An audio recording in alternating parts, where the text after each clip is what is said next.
O sistema esquelético é dividido em duas grandes porções. O sistema esquelético axial, formado pelos ossos do crânio, do pescoço e do tronco, este dividido em tórax e abdômen, e o sistema esquelético apendicular, formado pelos ossos dos membros superiores e ossos dos membros inferiores. A união entre eles vai acontecer nos símbolos. Então nós teremos dois símbolos. O dos membros superiores, que vai ser composto pela clavícula e pela escápula, que vai se articular com o húmero.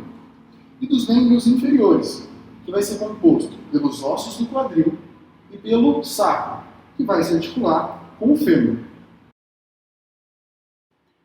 Falaremos agora dos ossos que compõem o víscero crânio, ou seja, os ossos da face. Esta é a mandíbula, esta é a maxila, este em vermelho é o osso zigomático, este em branco o osso nasal, este em roxo o osso lacrimal, este em laranja é o osso etimoide, que faz parte já do neurocrânio, mas que compõe em sua parte posterior a órbita ocular. E a face posterior da órbita ocular é composta pelo osso esfenoide, que também faz parte do neurocrânio. O septo nasal é formado pelo osso vômer, este vermelhinho aqui mais inferior, e a lâmina perpendicular do osso etimoide, que pertence, como eu disse anteriormente, ao neurocrânio. Além disso, na face lateral aqui do nariz, temos a concha inferior nasal, concha nasal inferior, que é uma projeção, uma protuberância óssea também. Além disso, galera, cabe destacar alguns forames. O forame mentual, porque o queixo também é chamado de mento, essa protuberância mentual no osso da mandíbula. O forame infraorbitário, que está no osso da maxila. O forame supraorbitário, que está no osso frontal do neurocrânio. Além disso, os processos da mandíbula. O processo coronoide, este aqui, e o processo condilar, que se articula ali na articulação temporomandibular, a famosa articulação temporomandibular. Este é o víscero crânio. Bom, vamos falar agora sobre os ossos do neurocrânio. A gente começa com o osso frontal, esse que está em azul aqui. Depois tem os dois ossos parietais, do lado esquerdo e do lado direito. Lateralmente tem o osso temporal, que está em rosa. São dois, o esquerdo e o direito. Atrás a gente tem o osso occipital, esse é um só. Além disso, a gente percebe também o osso esfenoide, que está em verde. Ele pode ser visto por aqui e ele pode ser visto aqui dentro. Além disso, tem o osso etimoide. Ele pode ser visto em laranja, aqui, e ele aparece também no septo nasal. Essa é a lâmina perpendicular do etimoide. Em uma outra visão, aqui eu fiz um corte transversal e olhando, a gente percebe o osso frontal, o osso occipital, os dois ossos temporais em azul. E olha só que interessante, aqui a gente tem o forame magno, que faz parte do osso occipital. E além disso, a gente percebe também o osso esfenoide em rosa e o osso etimoide aqui em azul. Bom, gente, agora eu vou falar alguns pontos de referência importantes no crânio. Entre os ossos do neurocrânio, na região das divisões das suturas, existem algumas áreas de interesse referencial importante. Entre o osso frontal e os ossos parietais, existe essa área de encontro das suturas, conhecida por bregma. Virando o crânio, entre o osso occipital e os ossos parietais, existe essa outra área de encontro de suturas, conhecida por lambda. Entre os ossos temporal, esfenoide, frontal e parietal, existe essa outra área, conhecida como pitério. E por fim, entre o occipital, o parietal e o temporal, existe outra área de encontro de suturas, conhecida por astério. As duas áreas mais importantes, gente, é a bregma e a lambda. São as mais importantes. Além disso, vou pegar outro crânio. Além disso, no osso temporal, existem esses dois processos muito importantes também. O processo estiloide, que é este aqui, que faz a conexão com o osso ióide, e o processo mastoide. Próximo a eles, existe um orifício, que é o orifício do meato acústico externo no osso temporal. Bom, vamos lá. Vamos fazer uma revisão rápida agora acerca dos ossos que a gente discutiu com diferentes cortes. Esse daqui é um corte sagital.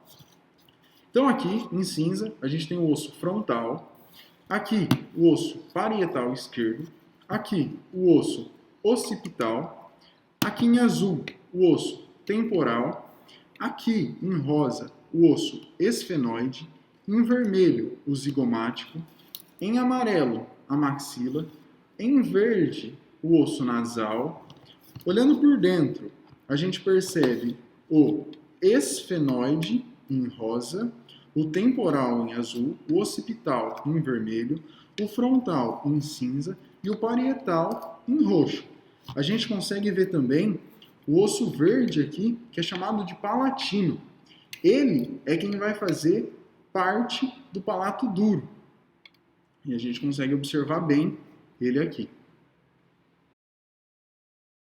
Então, continuando a nossa revisão, temos aqui o forame magno, que faz parte deste osso occipital. Aqui temos mais alguns exemplares, olha aqui.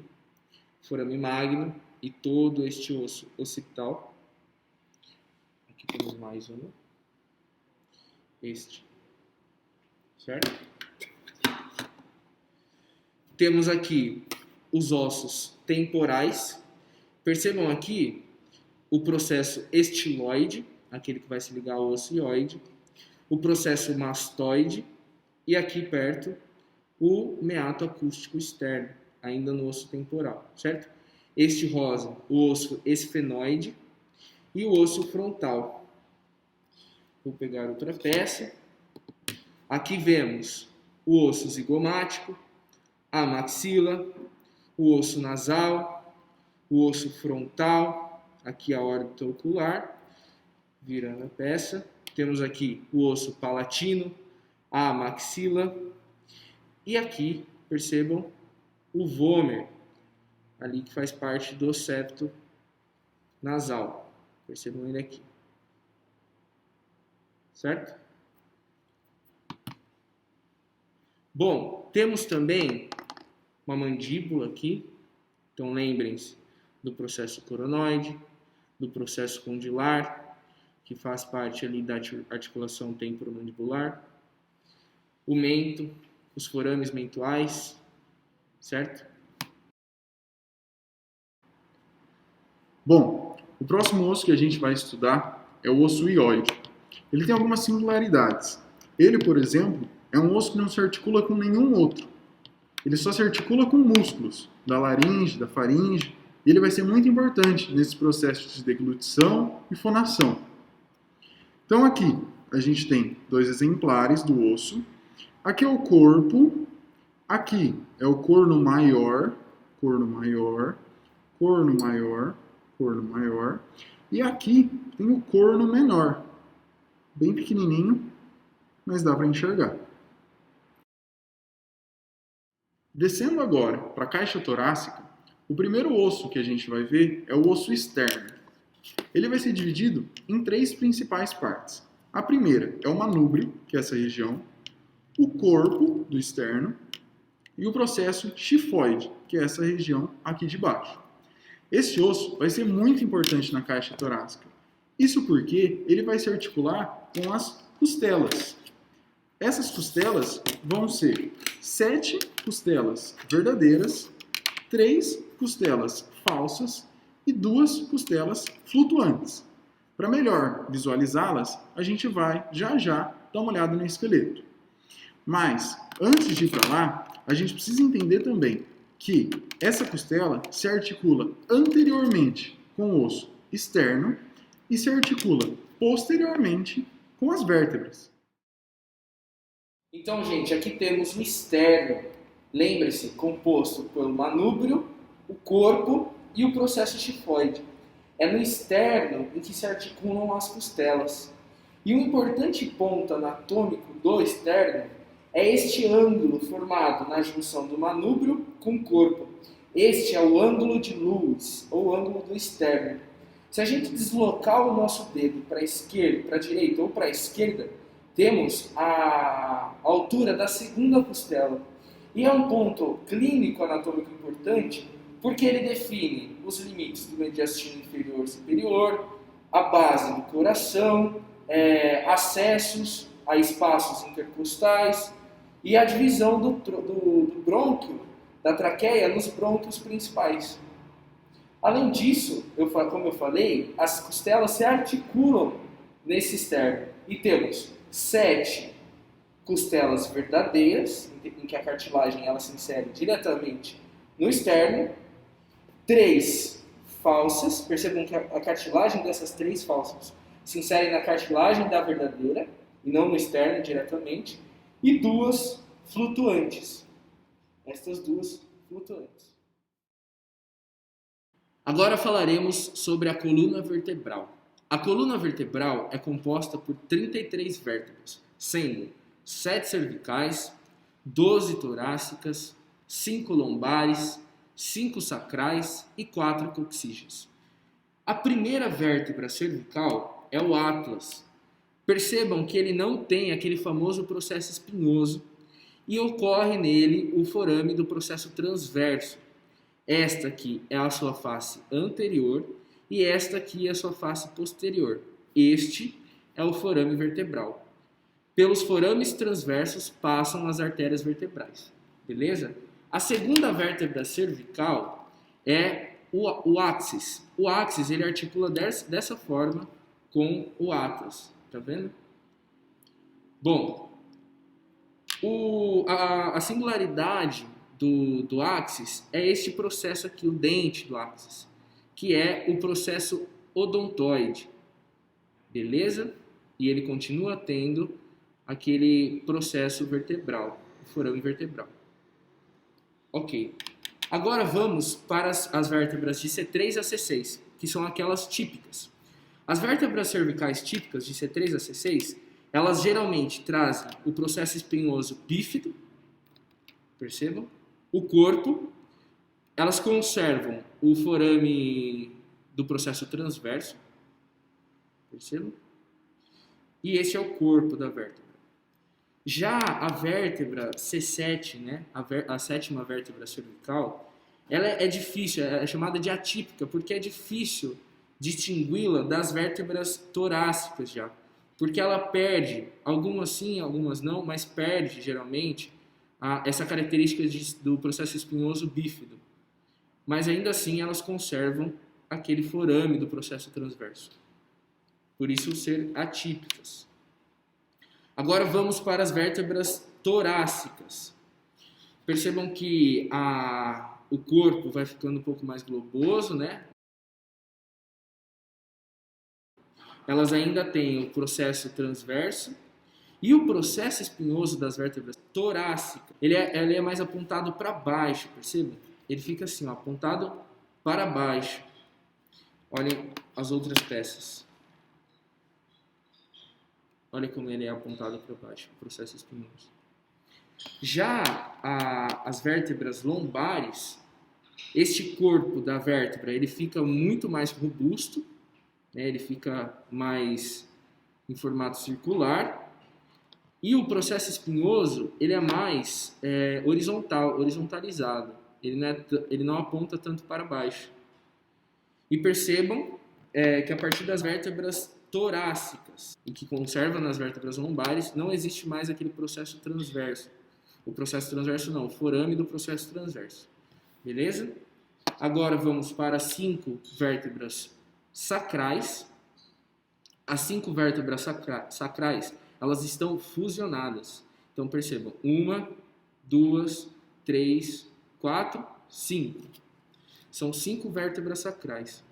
E ligadas a elas estão as 4 vértebras coxígeas, que não estão representadas nessas peças. Aqui está outro sacro, né? São as 5 vértebras sacrais fusionadas. Bom, conforme já foi falado, a gente vai ter 33 vértebras. As 7 primeiras serão as cervicais. Então aqui em cima a gente tem a atlas e logo abaixo a gente tem a axis. Aí, de C3 a C6, teremos vértebras cervicais típicas, com um processo espinhoso bífide. C7 já estará bem mais próxima das vértebras torácicas, porque seu processo não será bífide. Então teremos T1 até T12. De T1 a T12, elas se articulam com as costelas, as 12 costelas que nós temos, sendo 7 verdadeiras, 3 falsas e as 2 flutuantes. Depois disso, nós teremos 5 lombares, que terão um corpo mais denso e um pouco maior. Depois disso, ainda são 5 sacrais, que vão compor o sacro, e mais 4 coxígenas, que também serão fusionadas, assim como as sacrais. Bom, vamos falar agora um pouquinho sobre o esqueleto apendicular. Nele, a gente tem que saber que vão aparecer os membros superiores e os membros inferiores. Primeiramente, vamos conversar um pouquinho sobre o membro superior.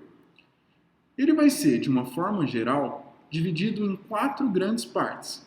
A primeira, a cintura escapular, a segunda, o braço, a terceira, o antebraço e a quarta é a mão. Vamos conversar um pouquinho sobre a cintura escapular. Ela vai ser composta por 2 ossos. O primeiro deles é a escápula, que é essa daqui. Então, a gente consegue perceber que aqui a gente tem 2 escápulas. Essa daqui é a escápula esquerda e essa daqui é a escápula direita. Então, alguns pontos interessantes da gente perceber na escápula.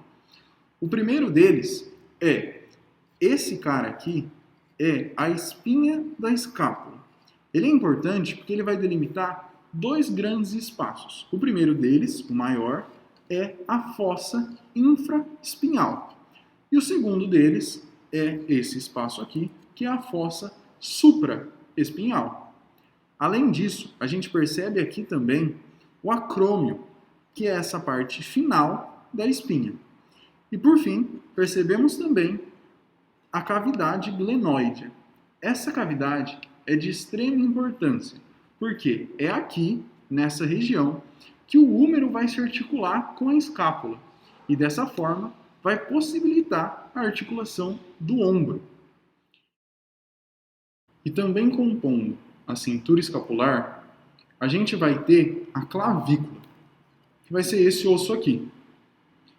Nele, a gente percebe 2 extremidades. A extremidade acromial, isso porque ela se articula com o acrômio na escápula. Então, gera uma articulação próxima disso daqui. A gente vai perceber melhor quando a gente der uma olhada diretamente no cadáver. E a outra extremidade que ela apresenta é a extremidade external. Isso porque ela vai se articular diretamente com o osso externo. Continuando no membro superior, a gente vai chegar no braço. Lá só vai ter um osso. Esse osso vai ser o húmero. E aqui a gente tem 3 exemplares dele. Pegando um deles, tem alguns pontos que a gente precisa saber. O primeiro deles é a cabeça do osso. Isso porque é ela que vai articular com a escápula e dessa forma vai permitir os movimentos do ombro. Além disso, a gente também tem de importante aqui 2 proeminências. A primeira delas é chamada de tubérculo maior, que é essa daqui. A outra é chamada de tubérculo menor, que é essa daqui. Entre elas, tem um sulco intertubercular. Indo mais distalmente no osso, tem alguns outros pontos a serem observados. O primeiro deles é a fossa olecreana. Ela é muito importante porque é aqui que vai acontecer a articulação com o olecrano, que vai ser estudado mais à frente, mas vai permitir o cotovelo. Além disso, a gente tem aqui os epicôndilos, que são essas proeminências aqui. Também vai ser importante de perceber a tróclea, que é essa região aqui. E por fim, a gente não pode esquecer da fossa coronoide, que é essa daqui. Continuando no membro superior, a gente chega ao antebraço. Lá vão aparecer dois ossos. O primeiro que a gente vai estudar aqui é o rádio, que é esse cara aqui, ó.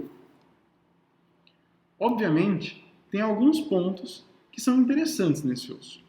O primeiro deles é a cabeça, que é essa região aqui, ó. É fácil de lembrar que esse osso é o rádio, porque a cabeça se assemelha muito a um controle de volume de um rádio.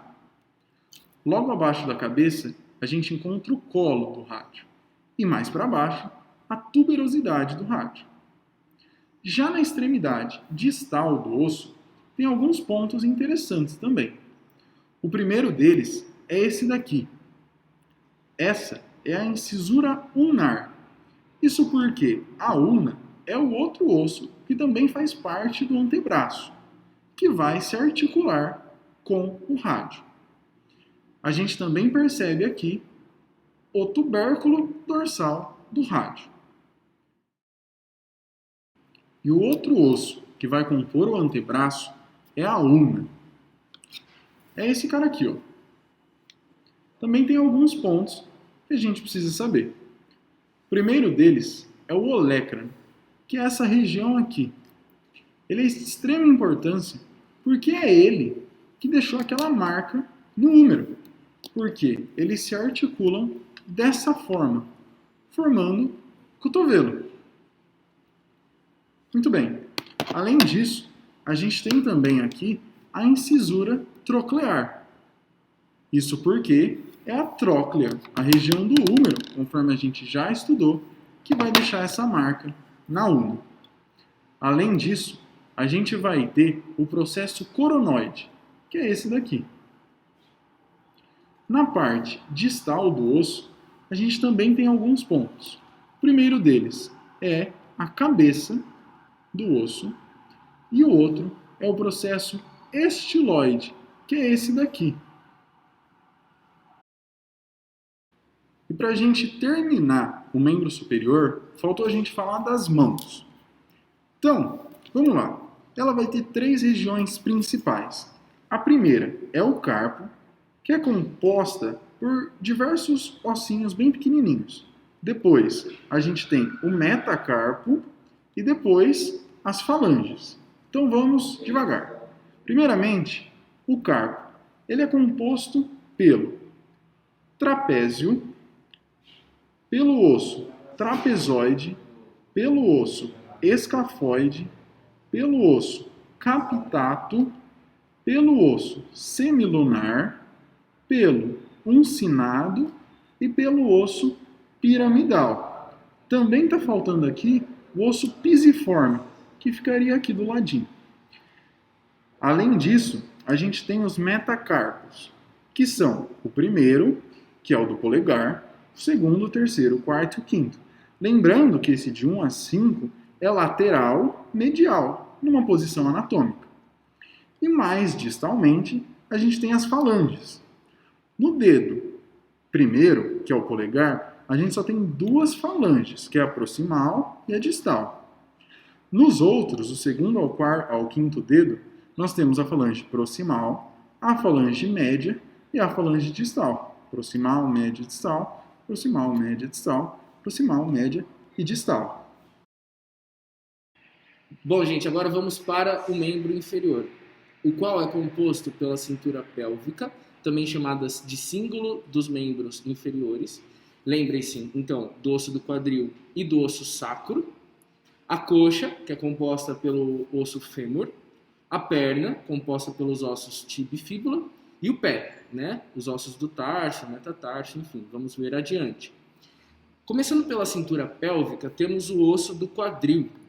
O osso do quadril, ele é composto por 3 partes ósseas.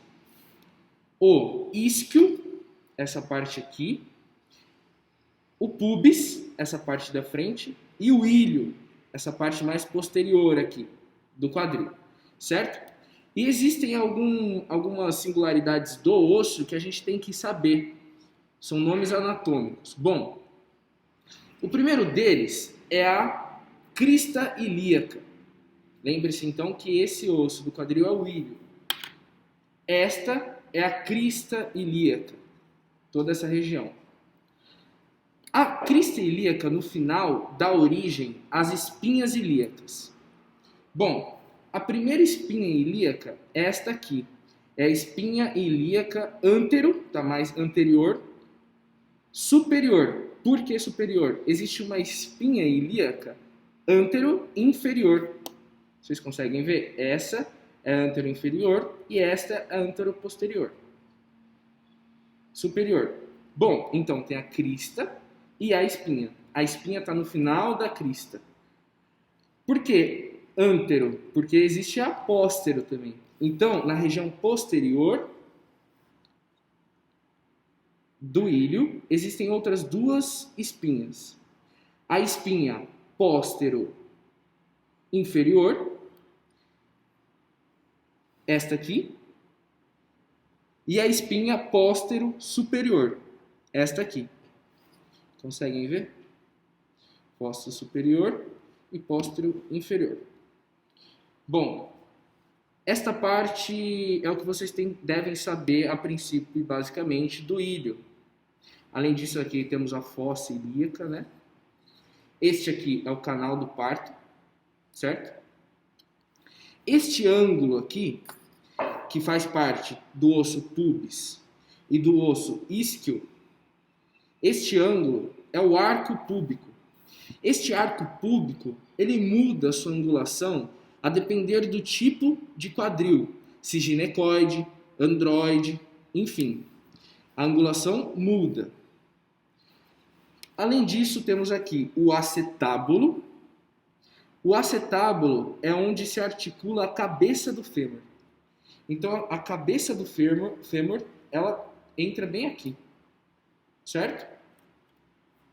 Bom, além disso, temos o tubérculo púbico, essa região aqui, certo?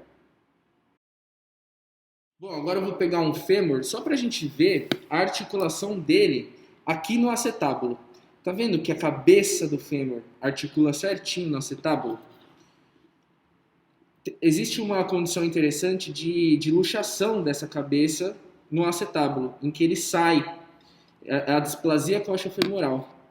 E existem algumas manobras que a gente faz em recém-nascido, a manobra de Ortolani ou Barlow, para identificar esse tipo de luxação. Então a cabeça do fêmur encaixa no acetábulo aqui do quadril, certo? Por isso que o quadril é o símbolo dos membros inferiores. Bom, gente, então aqui temos um fêmur.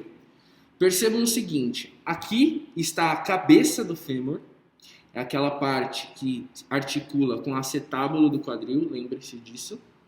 Aqui está o trocânter maior, e aqui está o trocânter menor. Trocânter maior, trocânter menor. Embaixo, mais distal, estão os côndilos, essas 2 regiões aqui. E essa fossa no meio dos côndilos é a fossa intercondilar. Fossa intercondilar. Ok? Além disso, aqui em cima, temos a fóvea, essa depressão na cabeça do fêmur, o colo e esta linha que se chama linha intertrocantérica. Beleza? E aqui, na face em que está o colo e a linha intertrocantérica, está a face patelar. E do outro lado, a fossa intercondilar. Gente, agora falando da patela, eu tô aqui com a face patelar do fêmur e esta aqui é a patela. Percebam que na sua face posterior temos os côndilos e a eminência intercondilar. Ela fica junto com a face patelar do fêmur.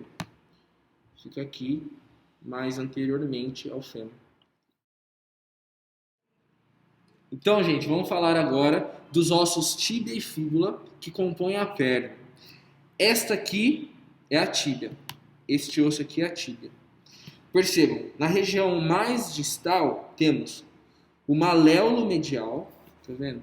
O maléolo medial aqui. Na mesma lateralidade do maléolo medial, ó, temos o côndilo medial da tíbia e o côndilo lateral da tíbia do outro lado. No meio deles temos a tuberosidade da tíbia. Então, ó, existe uma tuberosidade da tíbia, certo? E aqui tem, entre os côndilos, uma face intercondilar, em que há tubérculos intercondilares. Aqui. Beleza? Bom, do outro lado, temos o corpo, né? Temos todo o corpo da tíbia. E aqui percebam que interessante, um forame. O forame nutrício. Conseguem ver? Este forame, este buraquinho, é por onde passa a artéria nutrícia, que vai irrigar o osso. Esta é a face lateral da tíbia, enquanto a outra é a face medial da tíbia. Bom, gente, e basicamente a fíbula, que está conectada à tíbia, pensem o seguinte, eu não falei que a tíbia, existe aqui o maléolo medial, do outro lado, em que já é outro osso, que é a fíbula, está o maléolo lateral. Então a fíbula ela é mais lateral do que a tíbia. E aqui está o maléolo lateral da tíbia, da fíbula. Aqui está o corpo da fíbula, o colo e a cabeça. Basicamente é isso que a gente precisa saber sobre tíbia e fíbula, por enquanto. Bom, gente, e para finalizar o membro inferior, temos os ossos que constituem o pé. Os ossos do tarso, do metatarso e as falanges. Os ossos do tarso são o talos. Esta é a região, é a face articular para a tíbia, para o osso da tíbia. Este é o calcâneo. Este é o osso navicular. Estes são os ossos cuneiformes. E este é o osso cuboide do tarso. Mas percebam, gente, e saibam que vocês não precisam decorar todos os nomes dos ossos do tarso, a princípio. Basicamente é saber essa divisão de tarso, metatarso e falanges, beleza? Os metatarsos, primeiro, segundo, terceiro, quarto e quinto. Primeiro, segundo, terceiro, quarto e quinto metatarsos. E as falanges. A única diferença é no hálux, né, no dedão. O hálux ele só tem a falange proximal e a falange distal. Enquanto os outros temos as falanges proximais, as falanges médias e as falanges distais. Proximais, médias e distais. Bom, gente, agora vamos para uma revisão rápida daquilo que já vimos mais detalhadamente antes. Primeiro, ossos do crânio. Crânio dividido em neurocrânio e víscerocrânio.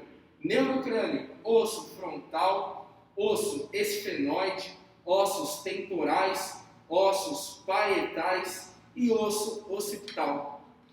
Ossos do víscerocrânio, aqueles ossos que compõem a face, maxila, mandíbula, osso zigomático, osso nasal, osso lacrimal e aqui no septo, vômer, lâmina perpendicular do etimoide, que é um osso do neurocrânio, e aqui na face lateral, a concha nasal inferior. Então a gente chega no tórax. O tórax, o primeiro osso anterior dele vai ser o externo, que a gente tem uma núcleo corpo em processo tifoide, e se articulando com ele serão 12 costelas, 7 verdadeiras, 3 falsas e 2 flutuantes. Posteriormente, nós teremos 33 vértebras, que serão 7 cervicais, 12 torácicas, que se articulam com as 12 costelas, 5 lombares, 5 sacrais e as 4 coxígenas. Ainda aqui, nós teremos a clavícula e a escápula, que se articulam com o úmero, formando o ombro. No braço, nós teremos o úmero. No antebraço, nós teremos o rádio e a una.